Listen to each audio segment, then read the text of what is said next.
Big news, the latest Space Engineers major game update is here. Named Contact, this update sees a new approach to PvE content through the Global Encounters system. Now, there is a lot to unpack with this update. It also has new blocks, including the hard to get endgame Prototech blocks. But what are all these blocks about? How do you go about tackling the encounters and getting these Prototech blocks? We've also got the Contact DLC, including many new cosmetic blocks and highly requested additions. Hey everyone, my name is Captain Jack, and in today's Space Engineers update video, we'll go over all the items from the latest game update, including both the free-to-play items and the paid DLC blocks. Hit that subscribe button for the latest Space Engineers videos, and don't forget, tomorrow, my brand new free-to-play Space Engineers server comes online, so get ready by joining my Discord server. Our console crossplay server will be online soon, so join the Discord and get the Engineers rank to stay up to date. Let's first discuss the Global Encounter system. You'll want to note that this is a significant part of the Contact update. This new system improves player versus environment gameplay, so PvE gameplay for Space Engineers. Now, when you're out and about in space, or on the surface of a moon or a planet, you can find these new random encounters. I've got to hand it to Keen Software House, the Space Engineers game developer. This is a great step forward in making the game world feel less empty. Some of these global encounters are fantastic. Essentially, an unidentified signal GPS will appear on your HUD. You will need to head to this to be able to locate the encounter. I've already experimented with one that leads to some PvE combat where you had to take down drone protectors. Be warned, if you're on a multiplayer server like mine, then other players can also get the same global encounter signal, so you'll have to defend yourself against players and also the actual encounter, so it does become PvP if possible. Another encounter I experimented with involved infiltrating a Factorum lab, which led to a deep mine exploration. In this encounter, I had to work my way through the mine and eventually locate the Prototech blocks, which were stored deep inside. It's a challenge, as interior turrets are hidden away, as well as traps like warhead mines. There was even a custom-built railgun turret that tried to snipe me as I made my way down into the lab. So when dealing with these, you will need to be extra careful. Now, the important part. When dealing with these encounters, you must claim the NPC Grid. Otherwise, it will despawn, and you will lose the chance to get these items, such as Prototech blocks. Claiming grids is simple, just hack into a block and click Claim NPC Grid in the top right corner. You will need the available PCU to do so keep that in mind. You'll still need to hack other blocks on the ship or station you've just claimed. These encounters are not just limited to space stations, there are also ships which can spawn, so you need to disable them and commence boarding operations if you want the valuable resources. They are also available on the planet's surface as well, so get hunting them. Let me know which ones you find and do battle with. From the ones I've seen so far, they are impressive, but I do wonder how far the encounter variation will go. Thankfully, there is potential for modded encounters, so community members like ourselves can make our own custom ones. So, should I do a green drones encounter? Perhaps a Mr. Castle's salvage one? Let me know in the comments. Let's talk about the Prototech blocks. These are described as powerful endgame blocks, created by the in-game faction called the Factorum. They are found in the new global encounters we just spoke about. If you want to use these blocks, you'll need to go and play with the global encounters to get the rare components, as some cannot be reverse engineered. This means you cannot simply grind these blocks down and take their components like you can with ordinary blocks. Instead, you'll have to extract them intact and then add them to existing grids using merge blocks. However, if you've acquired a Prototech assembler, you can manufacture new components from Prototech scrap. But take note, the Prototech frame component, which is at the foundation of every Prototech block, cannot be manufactured. Finally, lucky explorers can find Prototech components, including Prototech frames, in the cargo storages in the various new NPC encounters. Collect enough of these and you may be able to construct a new Prototech block without an assembler. So first up, the Prototech jump drive, both large and small. It has new unique animations and sounds, which are super cool. These now look like an unstable jump vortex, where you can see lightning effects and more particles. It feels like the Elite Dangerous jump drive mod we had on the Steam Workshop for some time. I'm actually rather happy and impressed with how this jump drive effect comes out. When one of these ships jumps out or jumps in system, you know they're going to mean business. On screen is a comparison between the Prototech jump drive effect and the original Space Engineers jump drive effect. You can see the difference. In an interesting design choice, the Prototech jump drive also comes in a small grid version. This is a big change for Space Engineers gameplay. Previously, only large grids could jump around, so if you had a small grid fighter, you would need to dock to a large ship and jump with that. I wondered if Keen had made the vanilla jump drive into a small grid version when I first saw this. This does somewhat balance gameplay, having only just the Prototech version being able to jump as a small grid. It means only small grids can jump, and they'll be precious essentially. The Prototech Gyroscope is one of the coolest blocks of the Contact update, mainly because it's a fully animated block. Compared to the original Gyroscope, the Prototech Gyroscope is constantly spinning in its 1x1x1 block. Now, this is also available as a small grid variant, so these can go on your small ships like fighters, etc. The most significant feature of this Prototech Gyroscope is the multiple attachment points. The original vanilla Space Engineers Gyroscope could only be connected to grids via the base of a block. However, the Prototech Gyro has attachment points on all sides. If you're using this block, you won't fall victim to gyroscopes disconnecting and then ripping through your grids. As with all Prototech blocks, you'll need to recover this from the global PvE encounters, but if you retrieve the components, it can be built, it seems. The Prototech Gyroscope requires 300 Prototech panels, 5 computers, 50 metal grids, 40 construction components, 16 large steel tubes, 2 Prototech machinery, 1 Prototech frame, and 1 Prototech circuitry.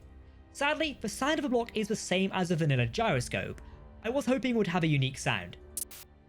The Prototech Thruster might be my next favourite block in the set. Thankfully, it contains new sounds and animations. The Thruster is also quite fast, able to go to max speed quite quickly. The Thruster is available in both large and small grid variants. The sound effects really remind me of the Expanse style drive systems used on the Rocinante. If you've seen that series, you will know what I mean. I've not got much else to say about the Thruster right now. I'll need to do more testing with it in multiplayer, though I do suspect with a few of these you might be able to make a quick getaway.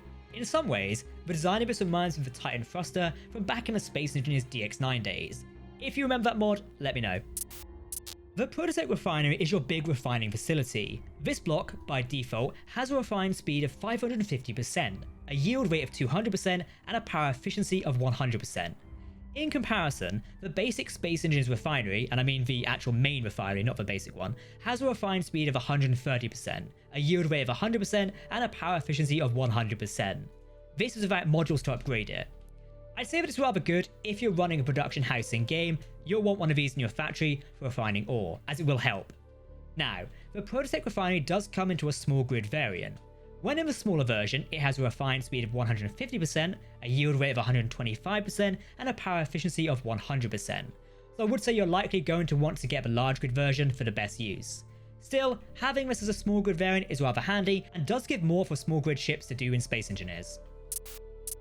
The Prototech Assembly is a valuable block if you're planning on making more components to construct other Prototech blocks, or rather repair them. Some Prototech blocks, as previously stated, cannot be built as you can't create the base Prototech frame. Not even the Prototech Assembler can do that. To build the following components, you'll need ingots as well as Prototech scrap, which can be found within encounters, so check those cargo containers. The following components can be built out of this assembler. This is a Prototech capacitor, the Prototech circuitry, the cooling unit, machinery, panel, and propulsion unit. Unfortunately, the Prototech assembler cannot build regular components. It means the block is unique in only being able to build Prototech components, and this way you'll not need to get rid of your regular assemblers. The Prototech assembly is only available as a large grid. The Prototech battery has a maximum stored power of 18 megawatts an hour and a charge efficiency of 90%. For comparison, the standard Space Engineers battery has a maximum capacity of 3 megawatts per hour and a charge efficiency of 80%. I like the design of a Prototech battery. It really fits both with this endgame aesthetic that they're going for, as well as the general block design of Space Engineers. Oh, and the battery is also available as a small grid variant in a 2x3 block size, with 1 block height. The Prototech drill looks fantastic. Finally, we have a big block version of a drill. It is 3 blocks by 4 blocks in size, so it's kind of massive. However, the block is perfect for those of you who like to build drill tunnel machines to bore through asteroids and such. The Prototech drill is much faster at drilling than using 9 drills in the typical configuration on mining ships, so there's at least one bonus to it. My concern with the Prototech drill is its inventory size. Now, I tested this on my local game. The inventory size of a Prototech drill is 50,000 litres. However, the basic large grid vanilla drill is around 23,437.50 litres. So for 2 of the vanilla large grid drills, you have a combined total of 46,875 litres. Hope I'm not losing you here. So if I was to create a 3x3 grid of vanilla large drills, this would be 9 large grid drills. It would have a total of 210,000 litres. Now, this could be an oversight, or perhaps my testing world settings were wrong. I mean, I set them to realistic in the game settings, so that would have been the basic inventory size for Space Engineers to use. My point is, why would I use a Prototech drill when I could use vanilla drills in a 3x3 grid, as I have been typically doing for years? Of course, the drill's inventory size does not matter that much. Typically, you'll have cargo containers attached to your drill rigs, but I think it's just something to note. Let me know what you think. Okay, on to the DLC blocks. Like all recent Space Engineers major updates, it contains both paid and free content. Let's talk about the blocks included in the DLC blocks. For starters, we have some brand new decoration blocks. These include the bed block, which is just a bed by itself. We now have the kitchen sink, perfect for your mess hall or kitchen. Additionally, there is an oven block, microwave, fridge, and coffee machine. There's also a first aid cabinet and a captain's desk, and finally, a media player. We've also got a new antenna block. This is called the parabolic antenna and functions just like any other antenna block in-game. Great for use of truss blocks, I think, but also I could foresee this being used as a deflector dish on some ships in XO1. There are also two new turret types. I say new turrets, they are basically skins of the Gatling and rocket turrets. This variant of the Gatling turret features a new visual design, which appears to be inspired by real-world military weaponry. While these are some great new designs, I do wish they had new sounds. It's just a visual overhaul of a previous turret we've had for years, or dare I say, a decade. New sounds would have refreshed it in my opinion. One of the best additions to the Contact DLC is the floodlights. These spotlights look fantastic, and I envision them on some sort of dry dock facility, providing light onto a ship in the dock. Think Star Trek with a USS Enterprise as a light shone onto it.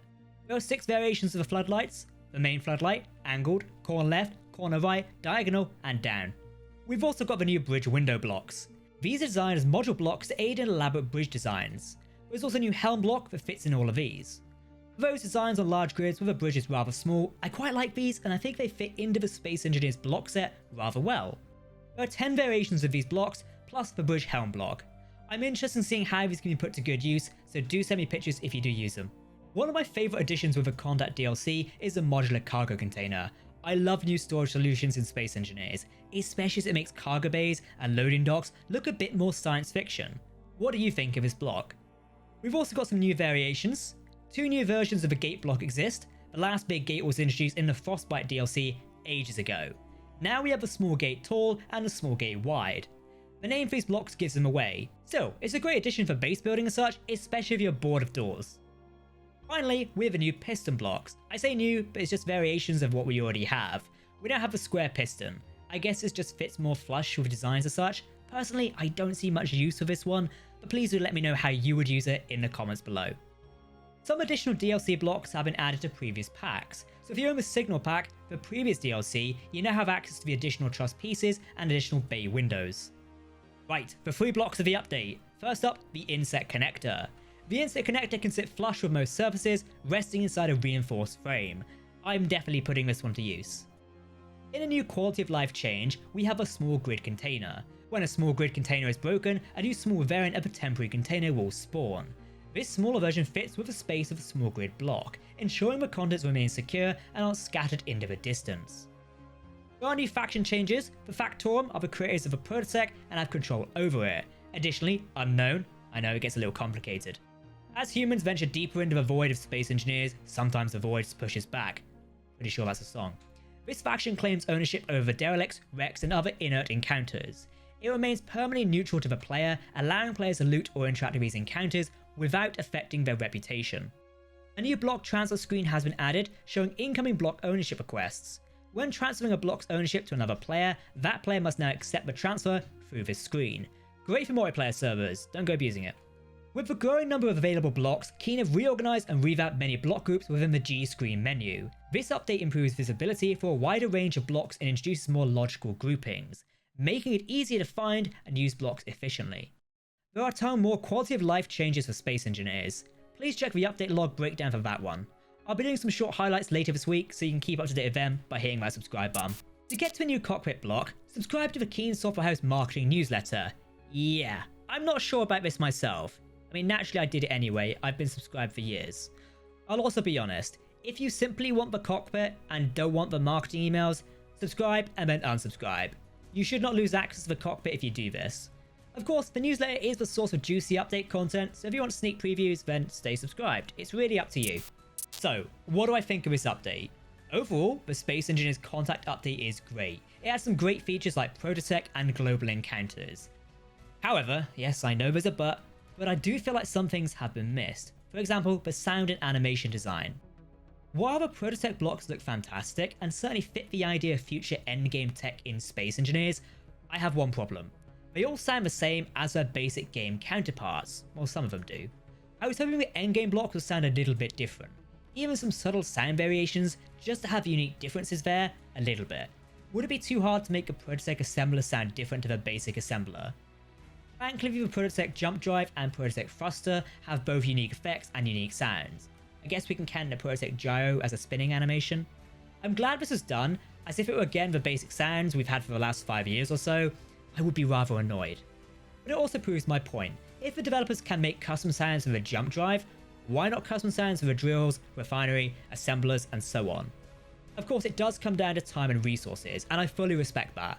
I also don't want to come across as having a complaint for the sake of it, more so just pointing at something I think could have been improved and made it more fun in my opinion. Let me know what you think. Would you rather have unique sounds for these endgame blocks to sort of tell them apart? While all the Prototech blocks are fantastic, it's a shame there are no Prototech weapons. A simple laser or perhaps a railgun turret could have made a good addition to these endgame blocks.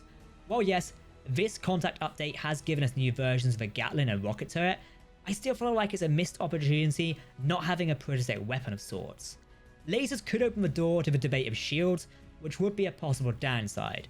Still, I feel like we could have had some sort of endgame Prototech weapon, maybe an overpowered larger railgun of sorts. That would work nicely. Also, we should have totally gotten a Prototech engineer suit with this update. That would have been really cool. I think more cosmetic options continually expands what we can do in Space Engineers, and I'm a big fan of the Floodlight additions, as someone who loves showing off ships in dry dock. What's your favourite block added in this update? Let me know in the comments. Okay, to avoid this video going too long and keeping you here forever, I will leave you here. I will likely have more thoughts on this update as I spend more time playing with it, so check back in a week or two for an in-depth breakdown if I want to talk more about it, as I think I will. Of course, make sure to hit that subscribe button for the latest Space Engineers updates, and finally, if you want to join a new Space Engineers server, then make sure to join my Discord server, and I'll see you in the next video. Goodbye.